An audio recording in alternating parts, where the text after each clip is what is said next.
Welcome friends. এই বিজ্ঞপ্তি DPSC Purba Medinipur থেকে 10ই জানুয়ারি 2026 পাবলিশ করেছে এবং যেটা বলা হচ্ছে পশ্চিমবঙ্গ প্রাথমিক শিক্ষা পর্ষদের পক্ষ থেকে গত 23শে ডিসেম্বর 2025 শিক্ষাবর্ষের যে হলিডে লিস্ট পাবলিশ করেছিল সেখানে আইটেম নাম্বার 41-এ জেলা প্রাথমিক বিদ্যালয় সংসদের বিবেচনাধীন ছুটি একটি রাখা হয়েছিল।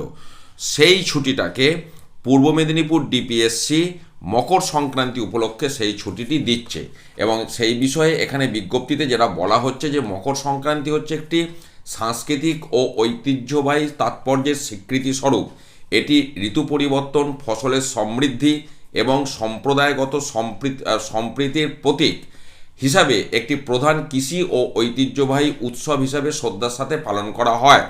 যে কারণে আপনার এই ডিপিএসসি অর্থাৎ এই council is hereby please to declare 14th January 2026 বুধবার as a holiday for all primary schools functioning under the DPSC Purba Medinipur. অর্থাৎ পূর্ব মেদিনীপুর ডিপিএসসির আন্ডারে যত প্রাথমিক বিদ্যালয় আছে সেই বিদ্যালয়গুলিতে আগামী 14ই জানুয়ারি 2026 বুধবার মকর সংক্রান্তি উপলক্ষে ছুটি দেওয়া হলো এবং এই ছুটিটি ডিপিএসসির হাতে একটি ছুটি ক্ষমতা দেওয়া থাকে, সেই ছুটিটি দেওয়া হলো। আমি সেই বিষয়টাও ক্লিয়ার করে দিলাম। ভালো থাকুন, সুস্থ থাকুন, ধন্যবাদ।